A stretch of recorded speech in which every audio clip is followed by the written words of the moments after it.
What's up, Internet? You're tuning in episode 94 of Nintendo Noise, Flipscreen Games' weekly Nintendo podcast. I'm your host, Pete and Bessie, joined, as always, by my very good friend and co-host, Mr. Stephen Radford. Hello, hello. Hello, Steve. Welcome back. Yeah, it's good to be back. Good to talk more on Nintendo, and hopefully this week, less negative. Sorry, we were real negative Nancy's last week. You Hating know, on Nintendo. it's so But funny. if that Nintendo's gonna be Nintendo, then we're gonna call them out on it. People seem to like it. I was a little worried they're gonna be like, so much negativity, but Pete, folks were into it. Shidifu in the question block wrote in and said, "I don't have a question. However, I'd like to request another Pete rant because last week was. I'm gonna not swear because it's the beginning of the episode. It's way too early. Because last week was effing fire. We'll say is what Shidi wrote in. So yeah, folks were about it. And here's the thing, Shidi, I'm glad you enjoyed the rant. I'm sure we'll get another one here soon. But I can't just conjure it. You got to give me the prompt. I need something that I can get fired up about. And then I'm happy to hop up on the soapbox for you. But, this week, it's all good news from Nintendo, I'd say. We got a jam-packed episode. And honestly, it's an interesting one. Because I think the question that we wanted to kind of answer here on the show today is, why no Nintendo Direct this summer? Because in the last week, we got a ton of new announcements from Nintendo. Pete, if they're not going to do the Direct, then we're going to do it. We're going to bring the news that Nintendo broke, 4 hot news stories, and we're going to do the Direct today. I can do the the thing. The hands. I can do the thing where I just gesture like this at the camera. Or the click. We can do the clicks. All right, here. You do the hands and I'll do the click. There we go. Close enough. Welcome to this month's. It's the June 2023 Nintendo Direct here on Flipscreen Games, and we're gonna kick things off with a big trailer, of course, because Pikmin 4 got its latest Rise to the Occasion trailer. Have you got a chance to check this out, Steve? I did. And what a real occasion it was, Pete. Yeah, real treat. I thought it was a nice little trailer, right? Like it's we get this nice little, cute framing device setting up the story of like Olimar and then the rescue team who went to go find Olimar after he crash landed, and then you've got to rescue the rescue corps. Yeah, right? And the setup here is like there's a create a character, you'll get to actually make your own adventurer and go and find all the folks that we recognize from the past what entries. They're calling them? Like, what is a member of the rescue corps called? I don't know. That's a good. I think that's probably a thing that's already been said, but I don't quite remember. A rescue corps, like an apple core. Sure. Yeah. I feel like this was just to remind us that this game exists, because Pete told me before the show when we were talking about what we were going to talk about. He was like, and Pikmin 4 got a release date, and I was like, no, I'm sure it already had that release date of like the end of July. I was particularly embarrassed by that after the fact, because I realized I think on a recent episode we actually did this where we were like, that game has a release date. Oh yeah, it has a release date, and I'd forgotten about its release date yet again. So clearly they needed this trailer to get it back on everybody's minds. Yeah. Because I love Pikmin. Like, I'm a big Pikmin fan. I hadn't gotten to play Pikmin 3 until they ported it to Switch. So I was very pleased about that. Been looking forward to this game for what feels like, I don't even forever. know. Yeah, like 10 years, right? Like, I remember back in the Loot Pots days, Pixel Party used to talk about this game all the time, and that was how long ago now, right? So, he was like the biggest Pikmin fan. He would like Photoshop the little Pikmin onto photos of things. I had remember he had those little Pikmin like characters on his desk from like Nintendo Japan. Oh, they were so cool. Yeah, and he hid them in his PFP on Twitter and stuff like that. yeah. I mean, I won't claim to be the biggest Pikmin fan on the internet. Oh, he has that title, but I'm definitely a passionate Pikmin fan.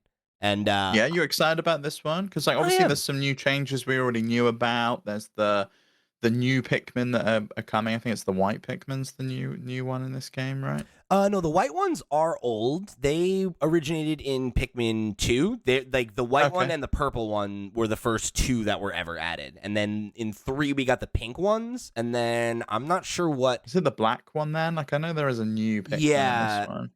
Yeah, I think we've seen at least 2 new ones actually, but I can't quite remember. It's been a minute. Yeah, they did a bit of a deep dive on it, and I'm sure we'll see more as we get closer to it, which is good. But it's nice to know that this game is still coming out. I think it's going to get really overlooked though by a lot of other titles that are coming in the summer. With Tears of the Kingdom, everyone's still playing it at the moment. We've got Final Fantasy coming out the same week as this, so I do wonder if people are just going to be like, I'll wait and play Pikmin another time, which always seems to happen for Pikmin. No. It's in July. Oh yeah, you're right. Not Yeah. June. Yeah, you're right. No, so it's yeah, okay. it should be okay. Yeah, it should be okay. I don't think it actually has too much on top of it. Granted, I think the games that you just called out, right, are probably a lot of people will still be playing them. So it's definitely not an ideal time to put it out. I think if like it had come out earlier this year during the kind of drought where there was not a lot of hot stuff coming, I think it probably would have fared a little bit better.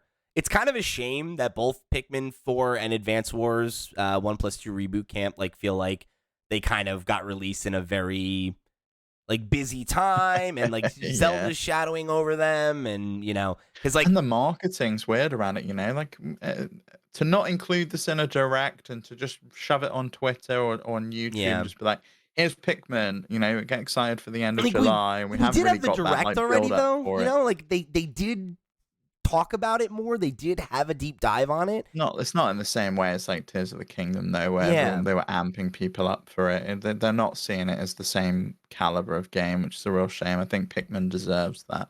Yeah, I agree, and I'm bummed about that because I think both of those IP are ones that I love and have been waiting for the next entry, and I'm really excited to get into. But it's also oh man, I don't want this game to come out and underperform and be like, oh, see, Pikmin doesn't sell. It's like, oh, come on, I don't think that's fair. I don't think it was given the same opportunity that some of the other franchises that have popped off on Switch have. But again, I think Pikmin 3 on Switch sold pretty respectably. So hopefully it hits enough of a benchmark that they're satisfied with the return. Because, I don't think it needs to be the same level of marquee title as some of the other stuff that, that maybe they give No, I think more of a push. they've got definitely different levels of game. I think I agree with you.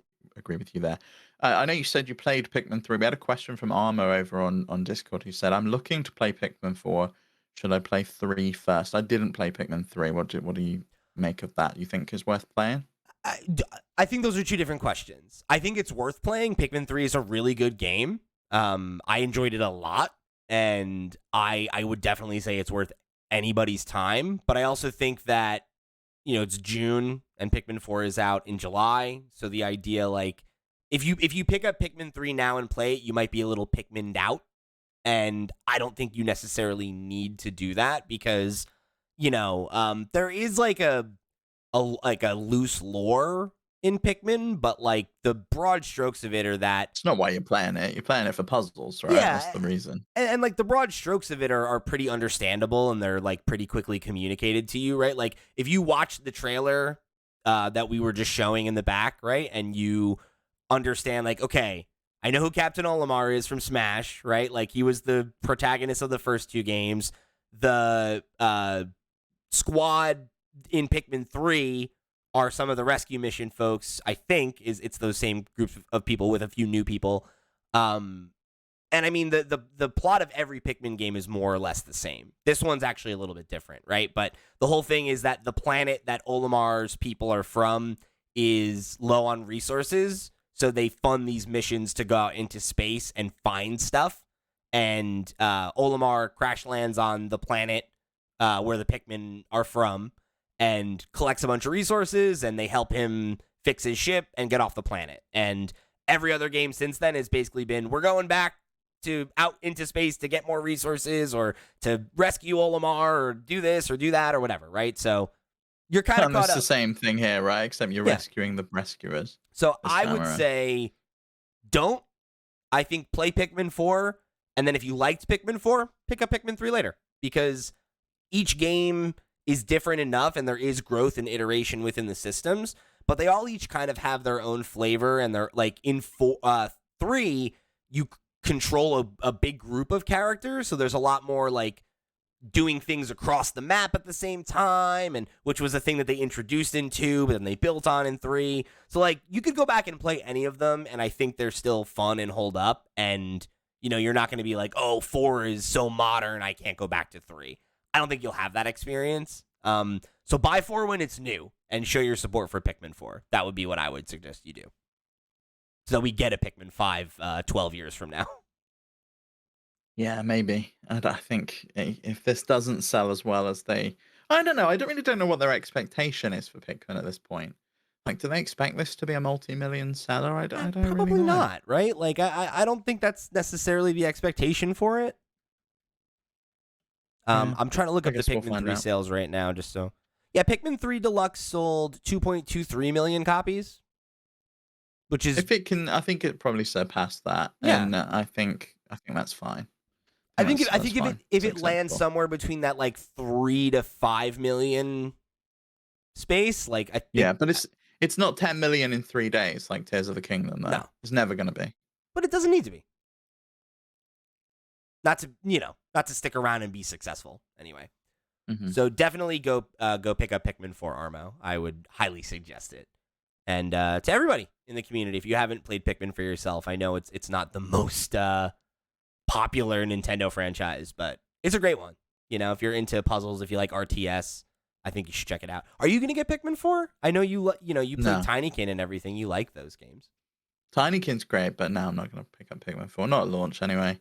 There's too much else to play. We were talking about Yeah. this pre-show. It's just like looking at the back half of this year. It's so much. It's really Absolutely busy. ridiculous amount. And I'm hardly anywhere in Tears of the Kingdom. I'm still just taking that in at my own pace. Yeah. I'm only on the second temple. I'm in the middle of doing that at the moment. We'll talk a bit more about Tears of the Kingdom at the end if we've got time. But yeah, We'll get there. I'm gonna be chipping away at that a long time, and I've got Diablo 4 I'm downloading right now. So it's like, I can have time to play Pikmin? Probably not. You can find the time.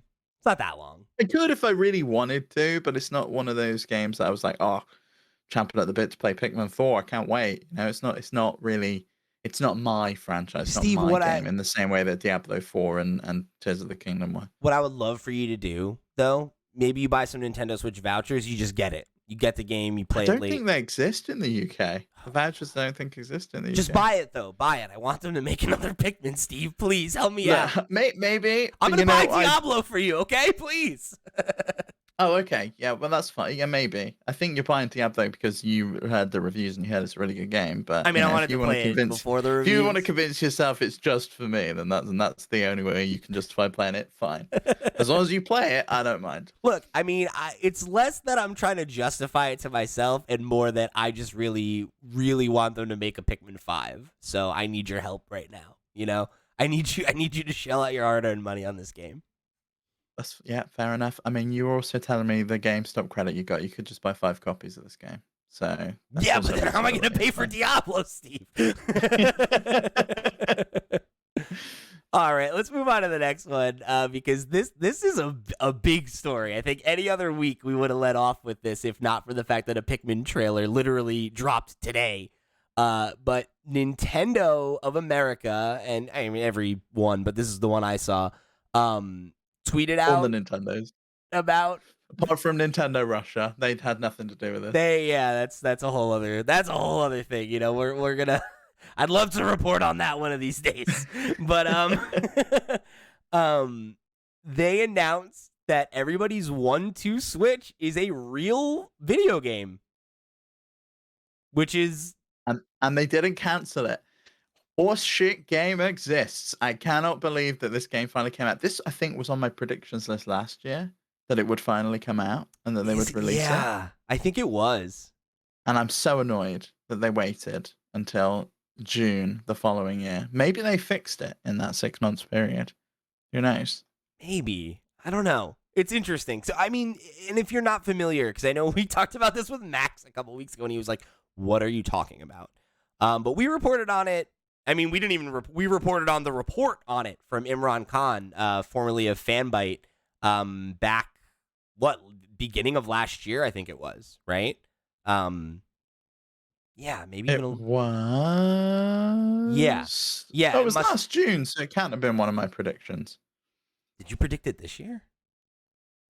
Maybe that would be good if I did. That would be good for you. I don't think I had. Don't think I had many. I think it was probably on my list of possibilities then. But yeah, Imran Khan reported on it last June, so 1 year later, it's finally. I don't know why I keep thinking it was January that report came out, but yeah, okay. So yeah, about a year later, right?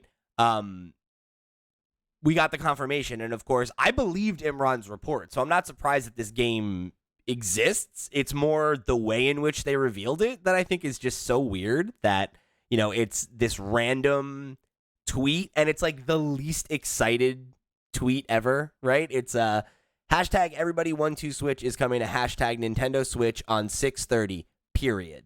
Pre-order now. Not even a trailer. Not even a trailer. And then pre-order now, and then it's just a link. And that's it. Not even an exclamation point on the fact that it's coming. I was like, damn, you are not excited about this, huh?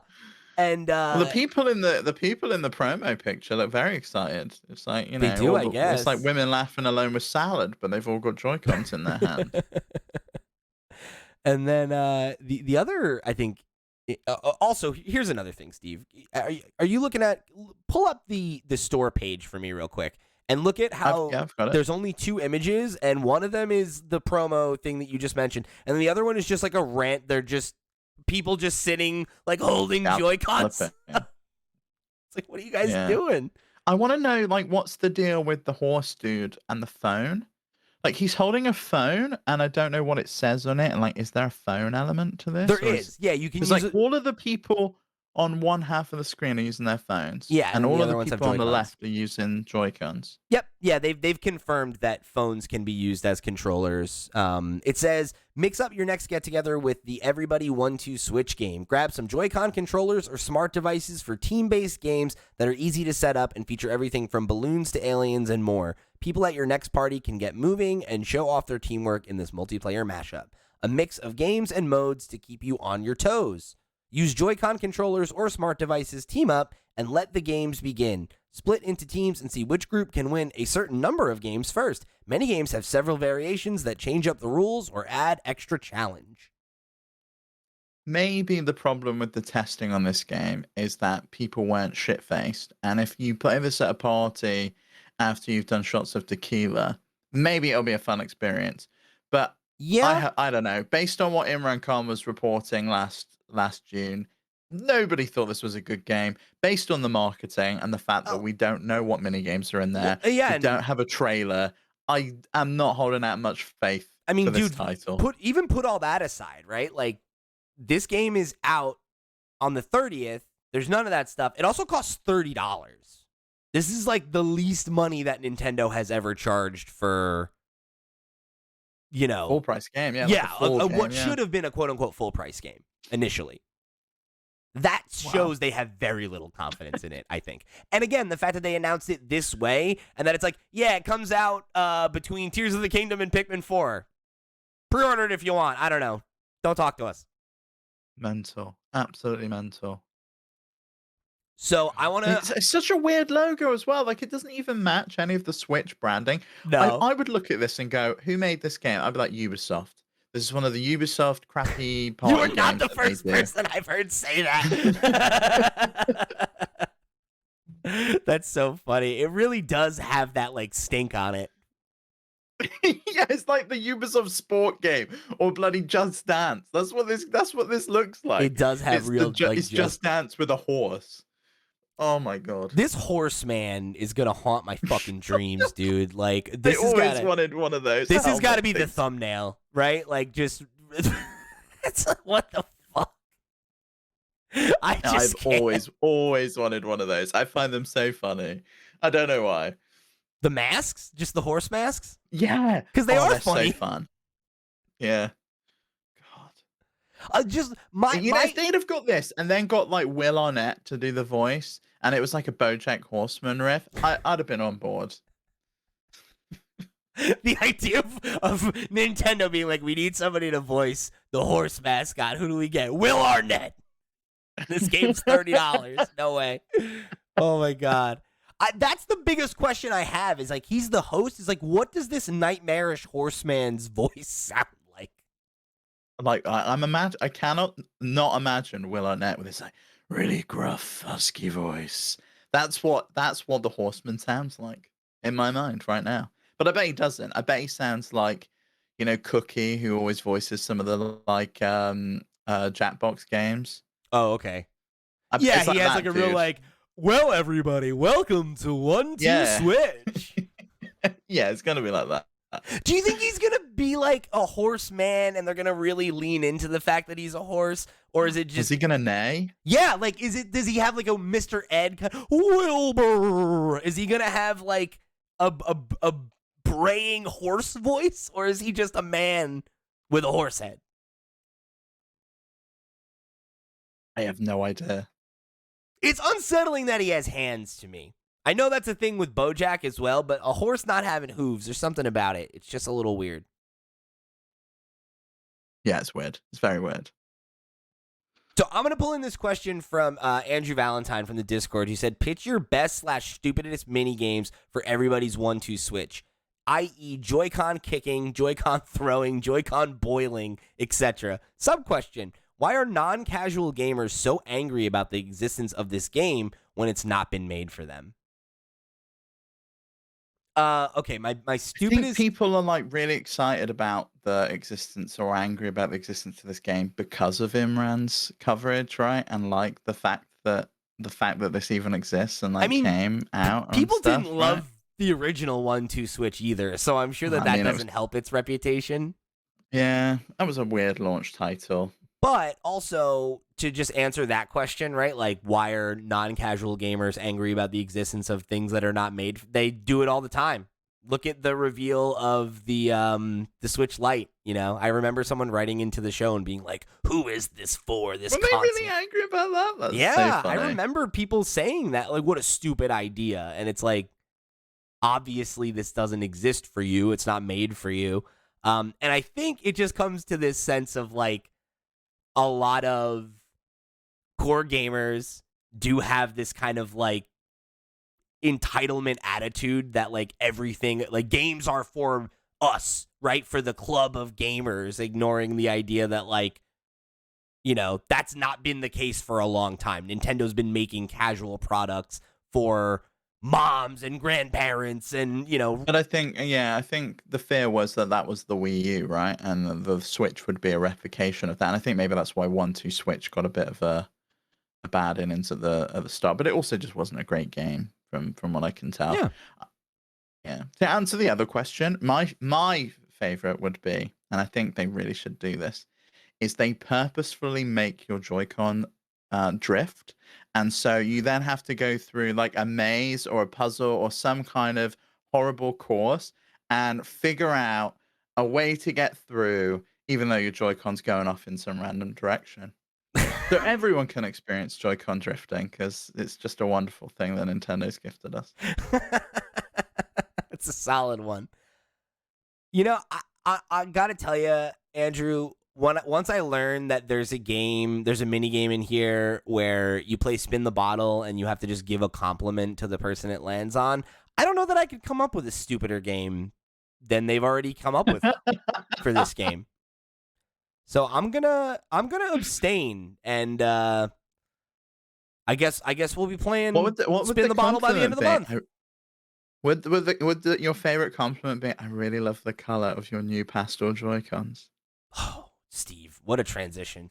What a transition, my friend. Yeah. Okay. So, Nintendo has revealed a new line of.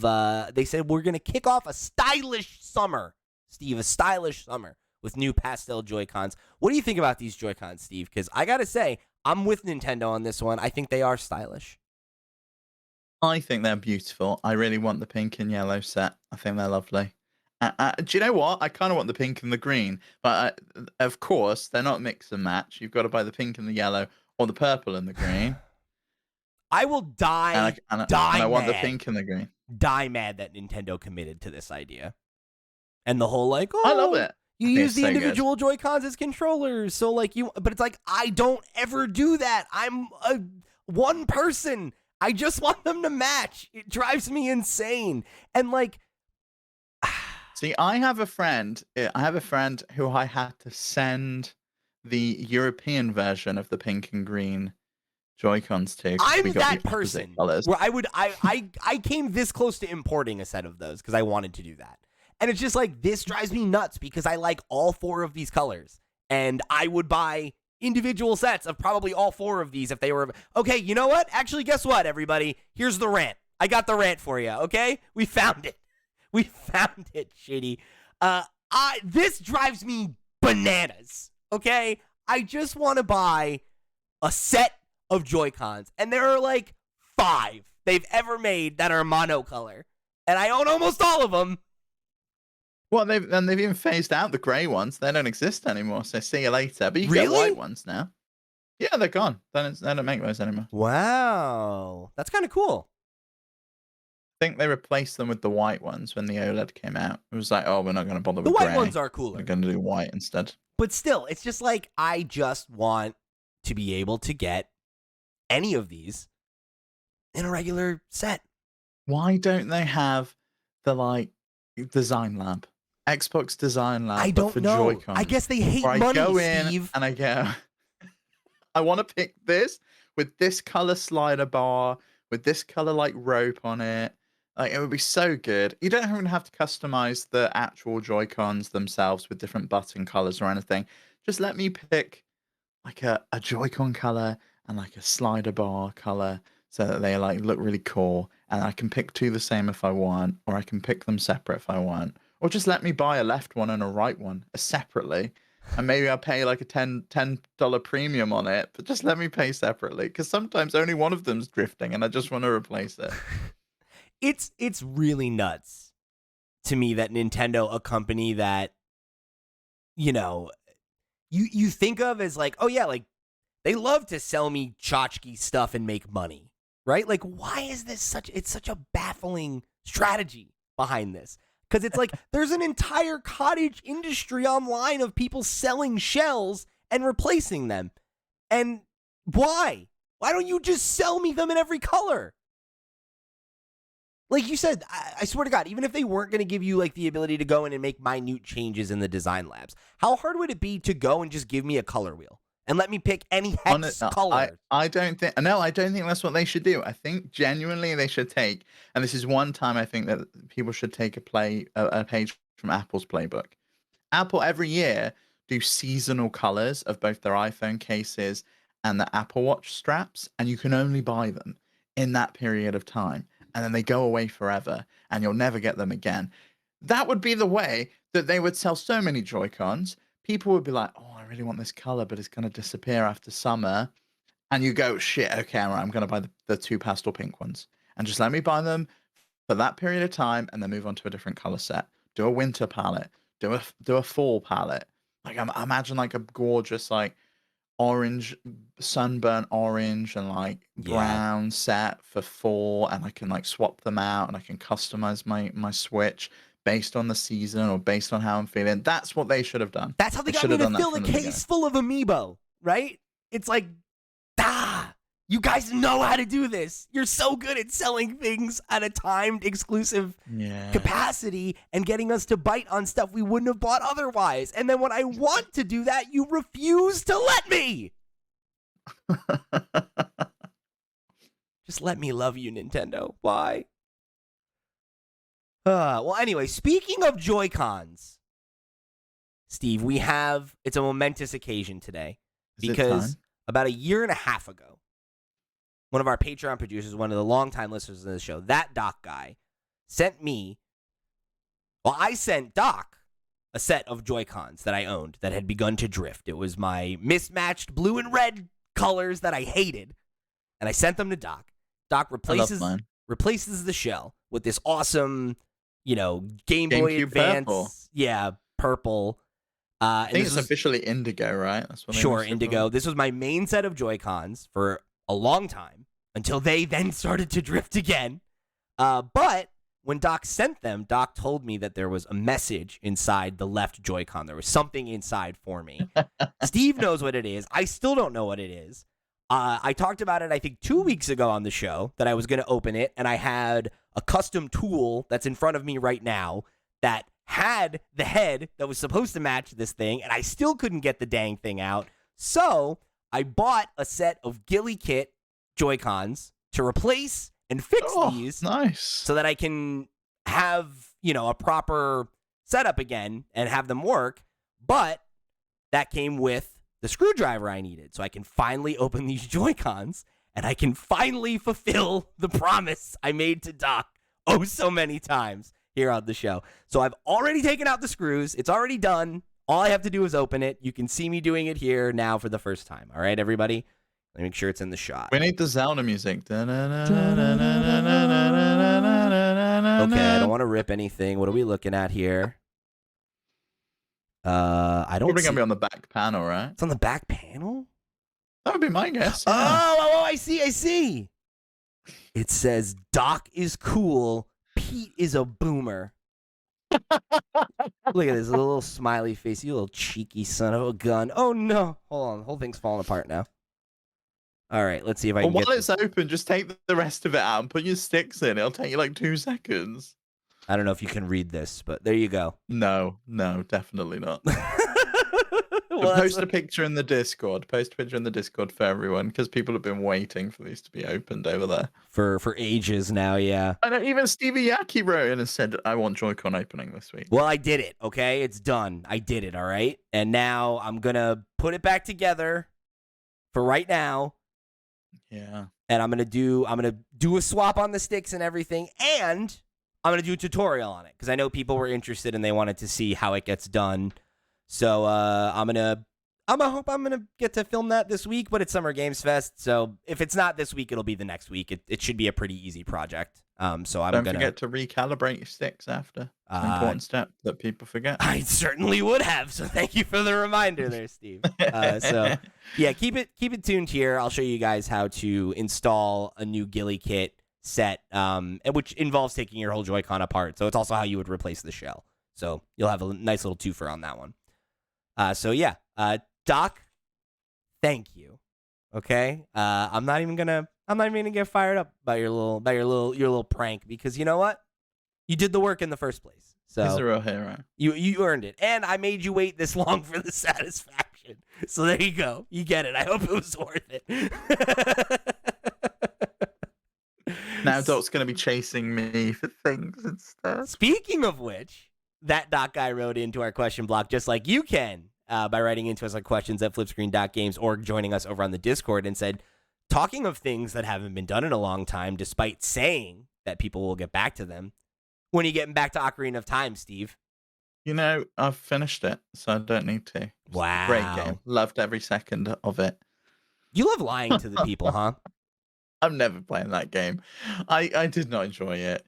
Oh, you did. God. You're such a liar. There's a vibe. No, I did not. You we were had that having fun. Stupid, smug-faced little girl with us in that horrible blobby alien the one thing. That was the one thing that you had a problem with. And then there was this like thing, and I was chasing it round and round and round with a stick, and I was like, "Oh God, it was awful." One part of the game. At some point, I do need to finish that game. It is very much a hole in my gaming history. You're gonna have to start it over. I think is the thing. We'll start it over. Oh, I can. No, you can. We'll do it. I probably will. I probably will need to start it over. I don't even know where I was playing that and where the save is. Yeah, we're gonna have to start over, but it's all right. We'll get it done. We'll get it done, Doc. Don't you worry about it. It might take a year and a half. And then Pete's gonna play Hitman because he promised me years ago. I will. He bought a copy and it's probably still sealed. I don't. It might be. See? Oh my God. I bought the copy though. That shows the intent, right? Like that's I'm gonna get there. We'll get there.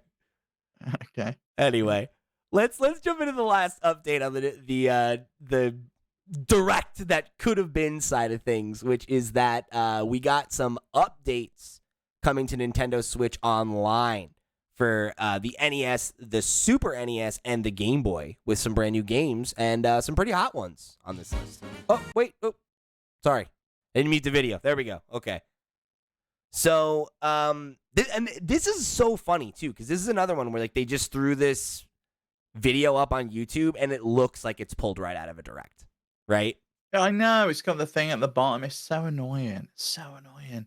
And we could have had, even if it was a mini direct, like a direct, I don't know. Maybe they wanted to get all this out and not be overlooked by like Xbox and PlayStation. They haven't got a lot, obviously, in comparison to the other two platforms. And maybe they just didn't want the comparison of like, oh, well, look at what the other consoles have got, and all we've got is like 4 old games and Pikmin that we already knew about. So I can kind of understand it from that perspective. But Yeah. still, some of these games are cool, like Kirby Tilt and Roll, and like Tilt and Tumble and Tilt and Harvest Tumble. Moon. It's nice. It's nice to see them finally come over. And this is the first, I think, the first game on Switch Online that uses motion controls. I might be mistaken, but I don't think we've had any of the other ones. I'm not sure, but you might be right. Yeah. But yeah, I mean, Kirby Tilt and Tumble, Harvest Moon, and Blaster Master, Enemy Below, and then Mystery Tower, like, all of those are pretty big games. You know, Harvest Moon is a really cool get, for sure. And I've never played Kirby Tilt and Tumble, actually. I always wanted to, but I never had the, you know, I never had the cart. It was like a not the most popular game. I think it was kind of obscure. So I'm pretty excited to give that one a try. And Mystery Tower, I know, is like a classic NES title. It's not one that I know much about myself, but I've certainly heard people talk about it. So, you know, I guess I could see that. For certain folks, I'm sure that's a big one as well. And like Blaster Master, of course, Blaster Master, what was it, 0 or whatever? Was like, that was one of the first big... First Switch, like big indie games, right? Yeah, and like I remember that being like, oh, wow, it's the sequel to this like obscure NES... Oh gosh, what did I do here? Sorry, everybody. There we go. Yeah, apparently this is the first time that Tilt and Tumble's ever been released again. Didn't even come to the 3DS. That's really cool.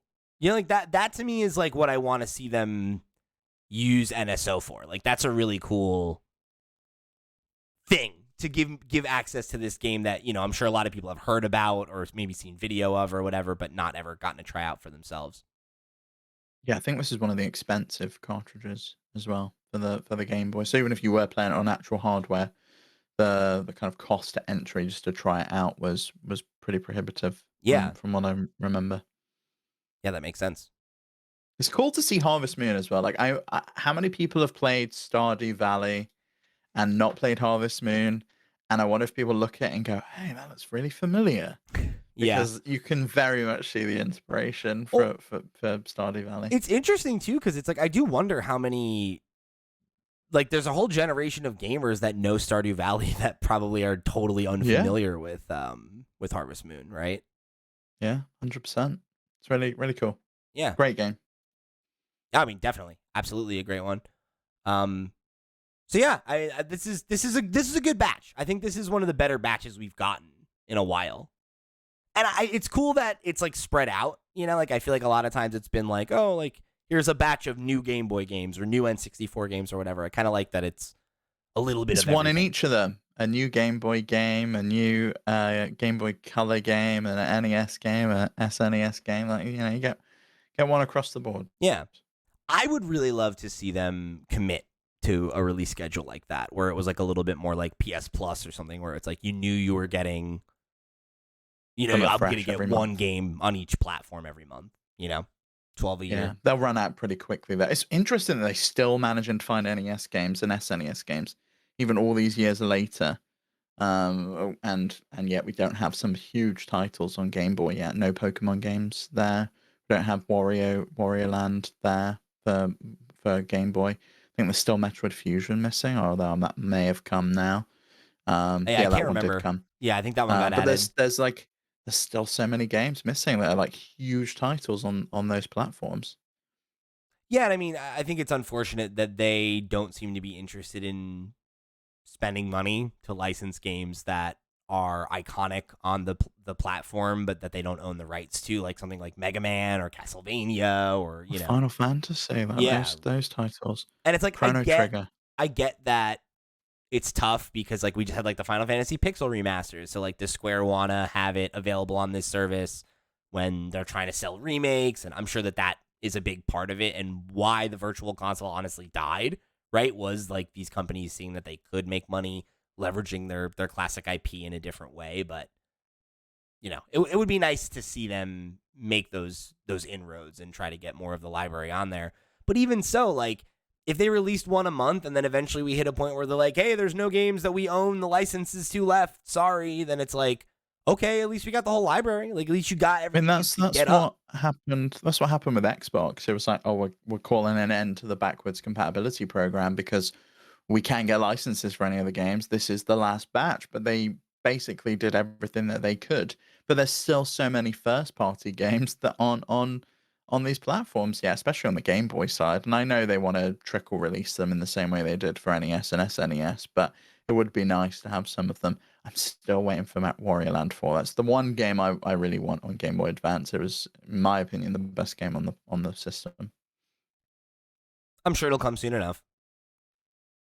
So I guess, I think the point you made about maybe the reason there's not a direct here is that like there's not enough here to shown that like to really compete and not get overshadowed and not have the this wasn't enough kind of conversation, which fair enough.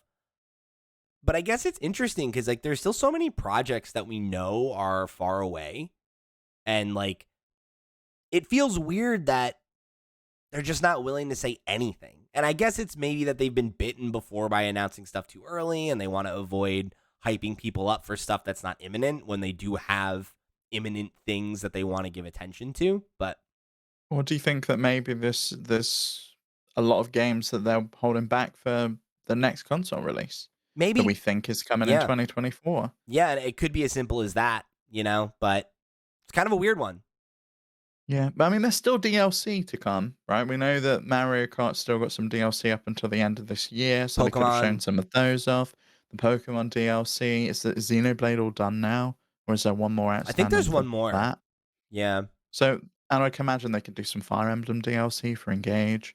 So there's stuff that they could announce and could release and show off. And there's always the third-party stuff as well. They always have some indies in there. They always have some stuff from like Capcom. So I think there was stuff they probably could have brought a direct together if they wanted to. I would just love to get a taste of something that's far away.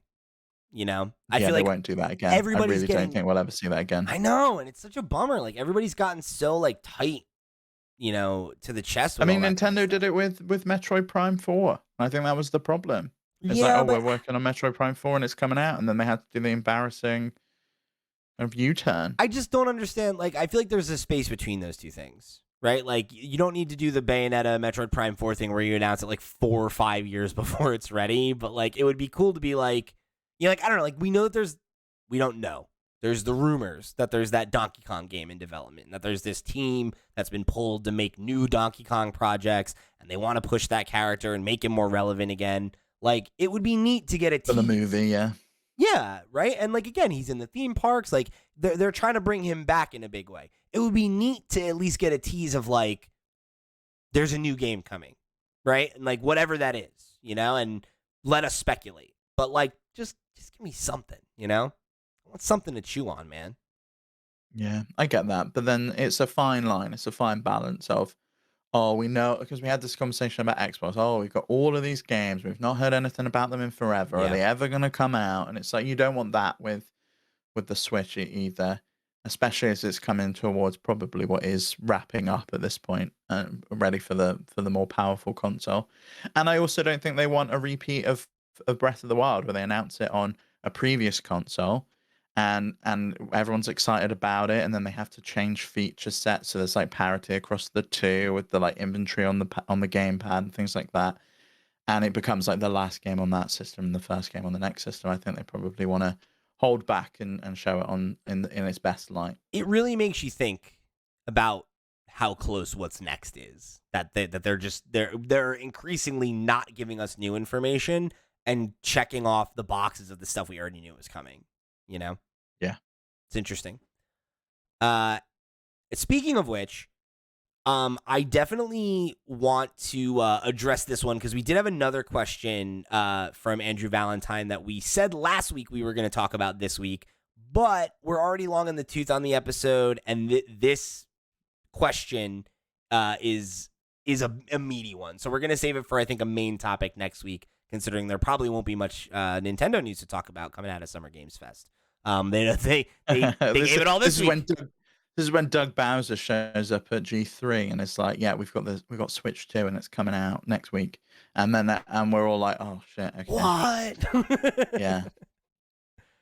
But we do have a new question from Andrew Valentine that we'll jump into here, which is, what are your hopes for the Tears of the Kingdom DLC, and what do you think it will actually be? I appreciate that's a ridiculous question, as we're all still just enjoying the base game, but I gotta hit the Zelda question quota. And then, second question, who's better at big keynote presentations, Apple or Nintendo? Interesting question.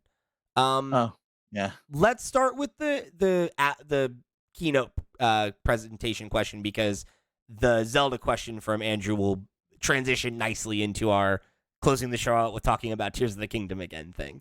So, I mean, I'm not an Apple person. I can't say that I've watched a ton of their presentations, but they certainly have some of the most memorable moments in tech presentation history with like the reveal of the iPhone, things like that.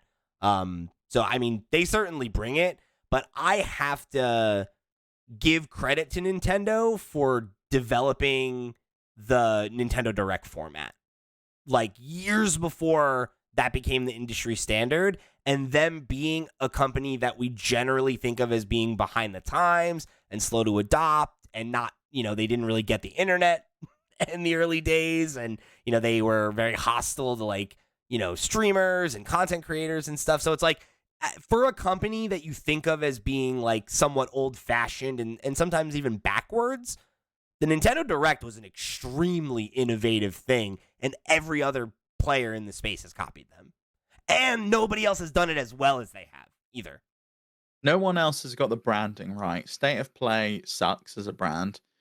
Xbox changes their mind every 2 seconds, and maybe this new like developer direct format sticks. This is like the third one they've tried though, right?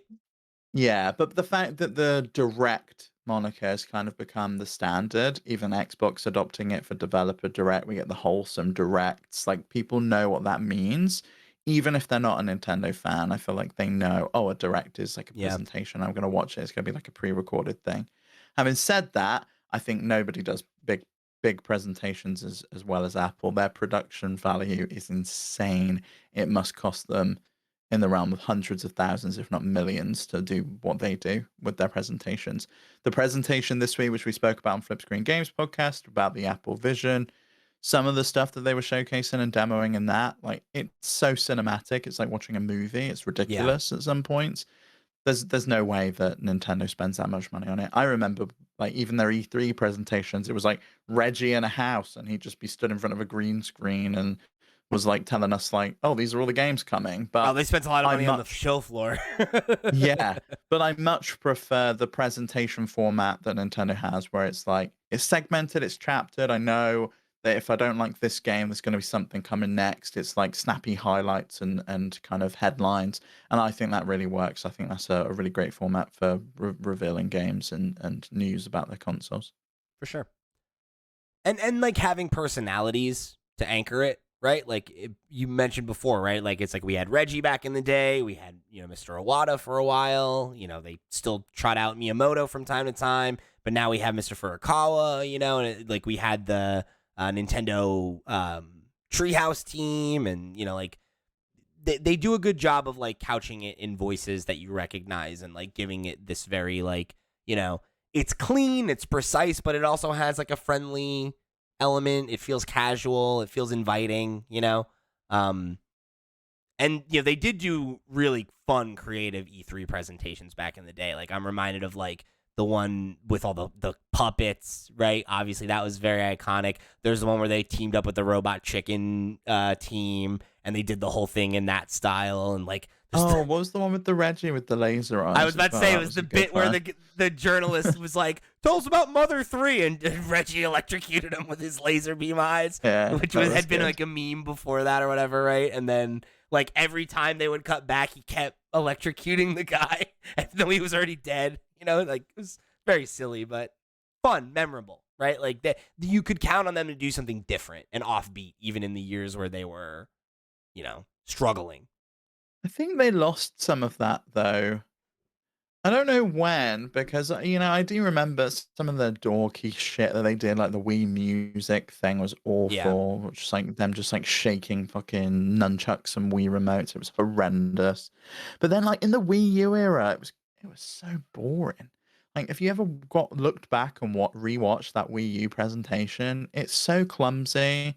It's like that's why we put the word in the name of the console. Yeah. We're calling I it Wii U. I It's think that's so the thing, bad. though. I think a lot of those, the more creative ones that we think of, were during the Wii U era, and it was because they were behind. So they were kind of forced to get out of their comfort zone and do something that was going to catch attention. Whereas now, I think they're in a more stable position, so they're more buttoned up. It's the same thing you've seen with Sony, right? Like during the PS3 generation when they were behind, they did have more personality and they did more weird stuff. Oh, And good old Kaz Hirai. sure. I was thinking more like Shuhei Yoshida and like some of the folks of that ilk. And now it's like there aren't faces like that anymore, right? It's like, yeah, I guess Jim Ryan talked through the last one, but nobody likes Jim Ryan, right? Like No they one just likes Jim don't. Ryan. He doesn't have the same joie de vivre that Jack Trenton Uh, had. But Xbox does have that. I feel like Phil Yeah. Spencer comes out and everyone's And like, they have yeah, Todd fuck yeah, we Howard. like Phil. Everybody Yeah, likes Todd Todd. Howard comes out in his leather jacket and he's like, What's his new jacket this year? My man's got a new jacket. Every year he shows up. yeah. Yeah. How many cows that man's killed just to wear them? Like, seriously. I'm imagining you walk into his closet at home and he's just wall to wall leather jackets. Like he's like, which one are we? Yeah. It's my going out jackets. All right, so let's answer the other question here from Andrew.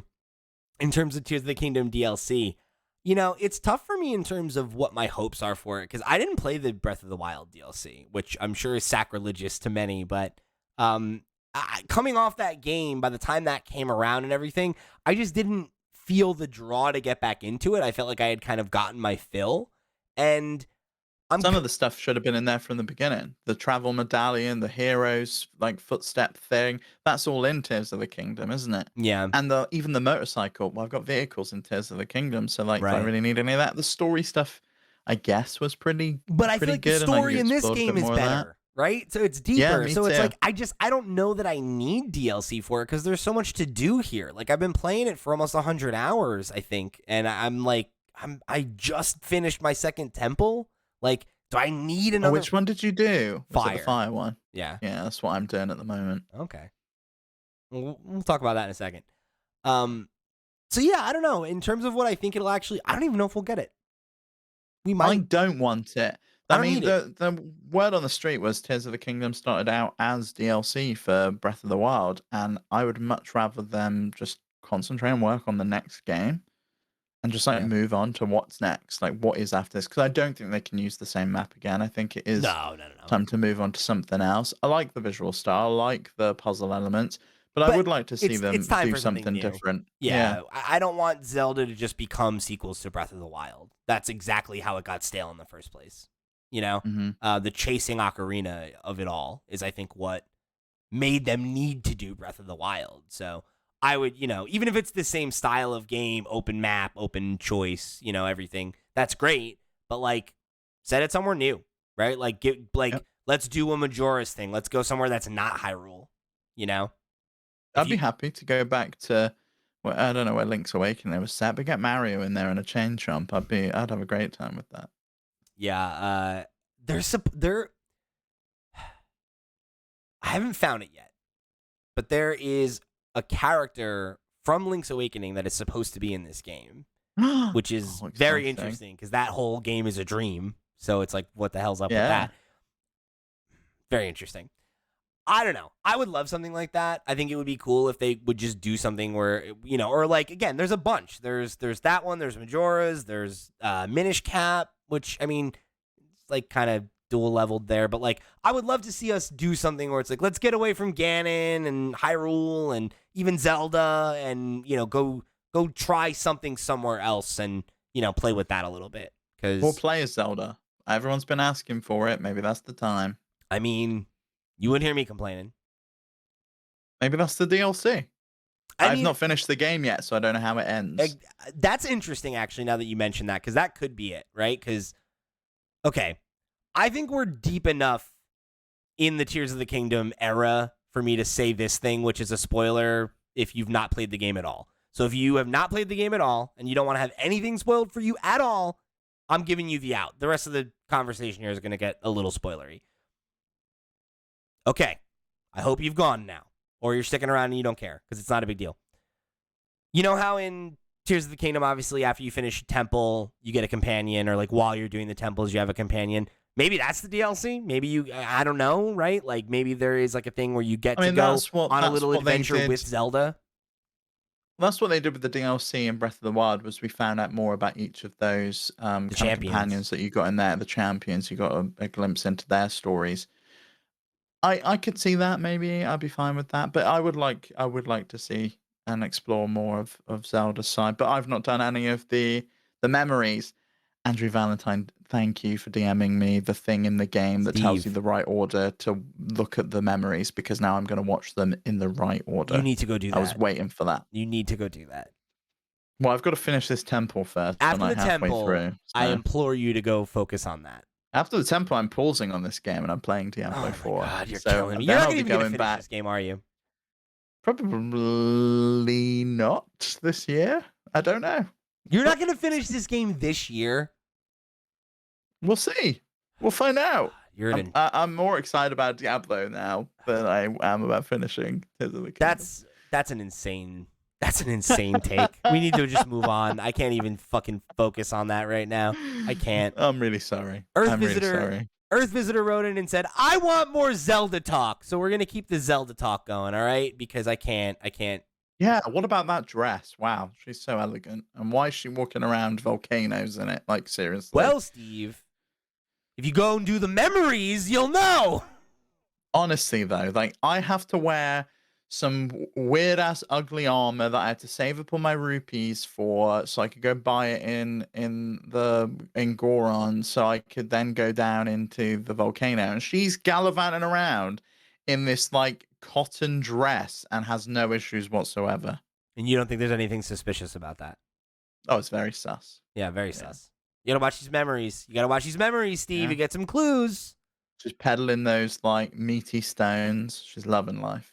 Great. Those stones are so gross. The fact that they're shaped like meat makes me so uncomfortable. I know. And I pick them up every time. I'm like, oh, I can make something out of this. It's like, nope, I can just throw it. That's all I can do. It's like, don't touch this. You don't want to touch this. It's not good. Nobody needs this. So here's a question I want to jump into real quick.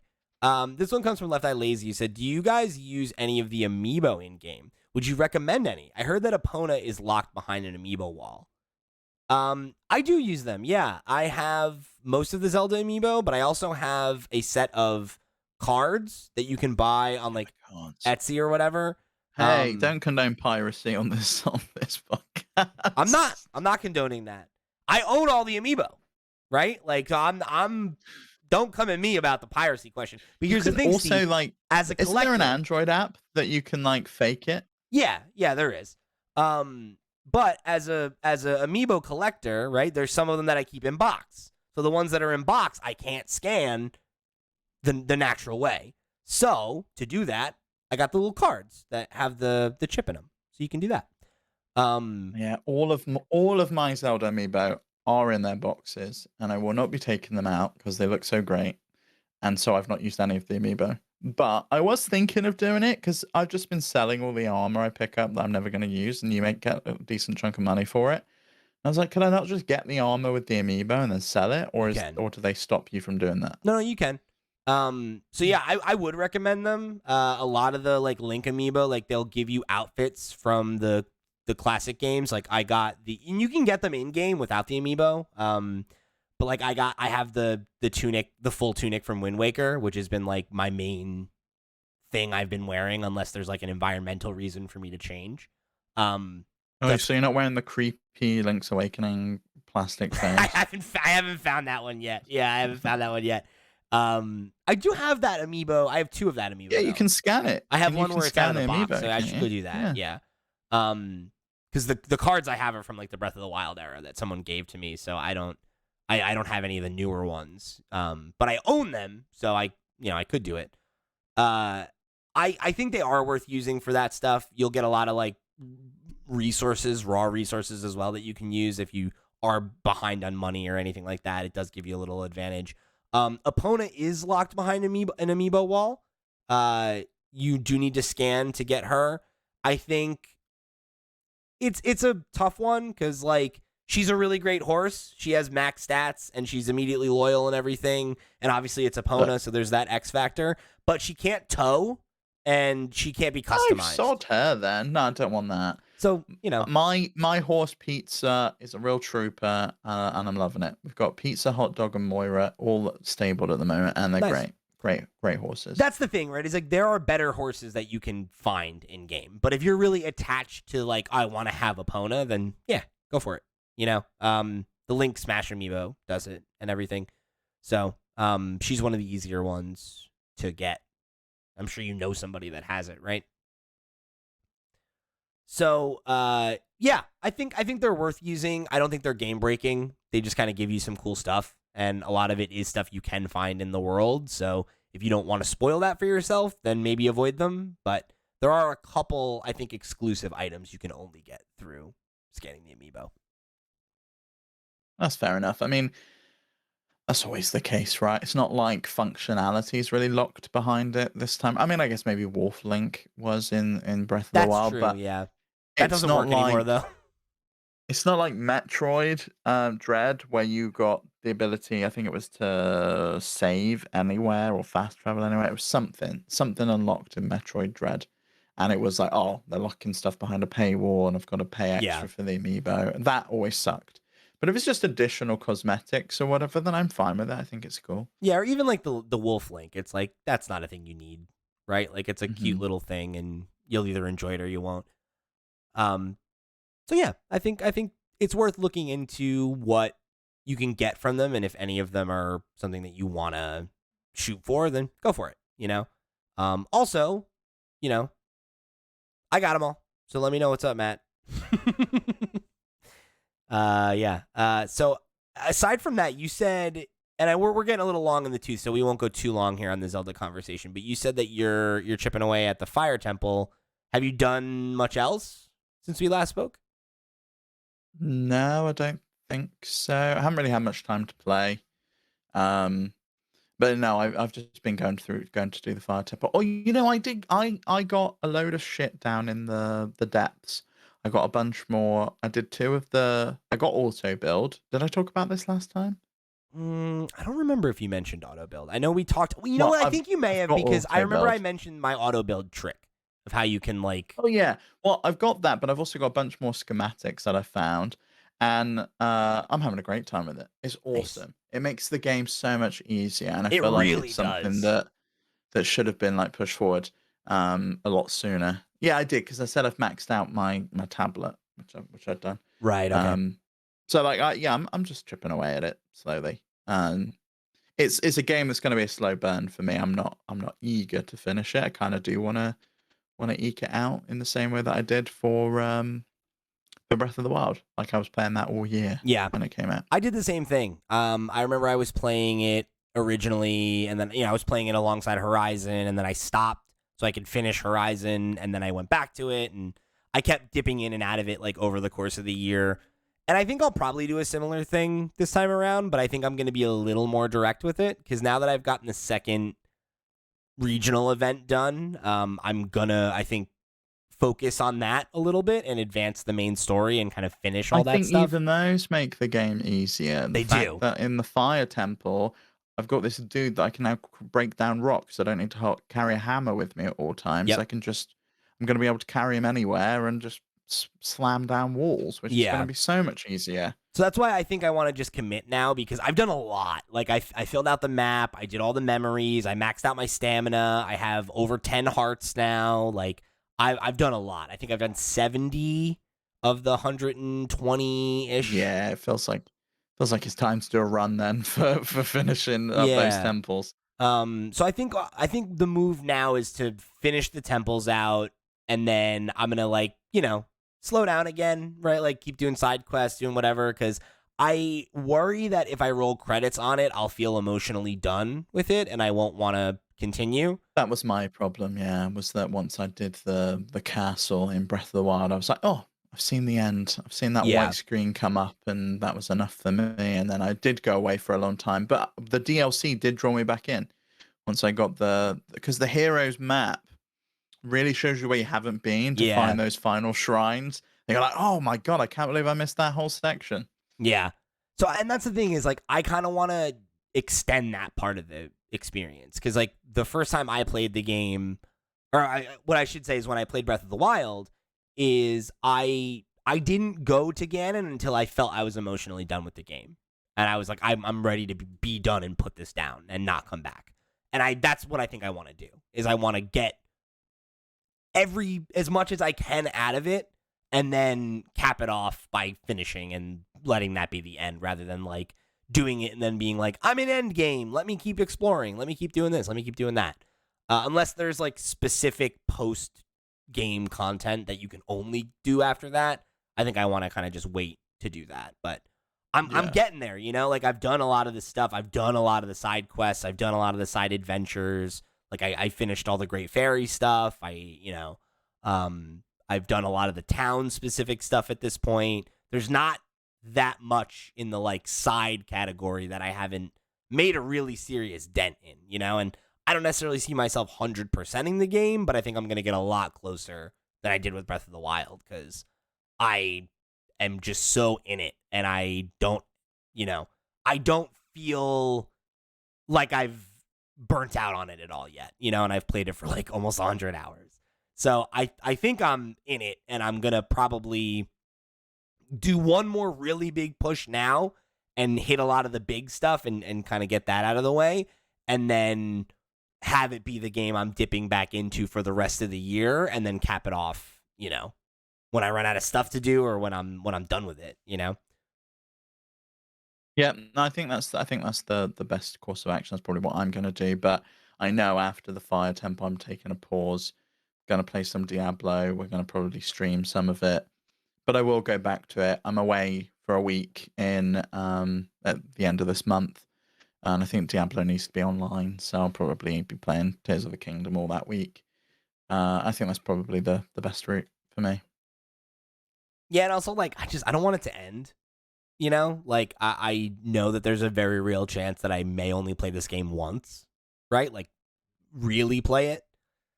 So yeah, like, do you think you can ever go back to Breath of the Wild now? Like, I'm worried that's gonna feel so like I'm missing something. Like, I'm missing the building. I'm missing the new tools I've got. I think they're just such different experiences. Like, I want to say no. I want to say that going back to Breath of the Wild will feel different enough, and that like the way you explore and the way that you interact, like it's all so different that like, even though this is better, I think it is like the bigger, badder sequel or whatever, that like there's reason to go back and play in that world and explore in that world, because the rules are different, the physics are different in certain ways, and things like that. You have different tools to interact with the world, and I don't know, because like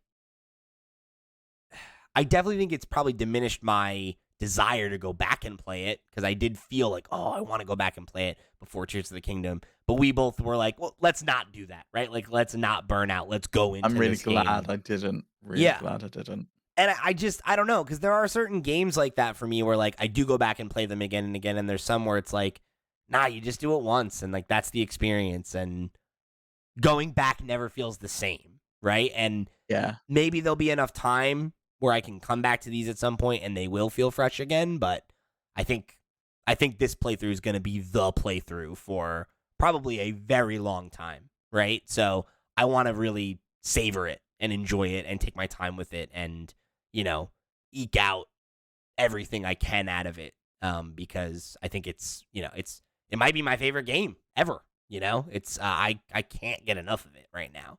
And it's interesting because there are these other games coming up now between Diablo and Final Fantasy that like I am excited to play, and I am kind of like, I could go for another flavor. I could go for something else, but that doesn't mean that I want to stop playing it either. So it's going to be interesting to see how I digest it the rest of the year when there is this other stuff vying for my attention, and is like, does that mean I take a break from Tears of the Kingdom and come back to it?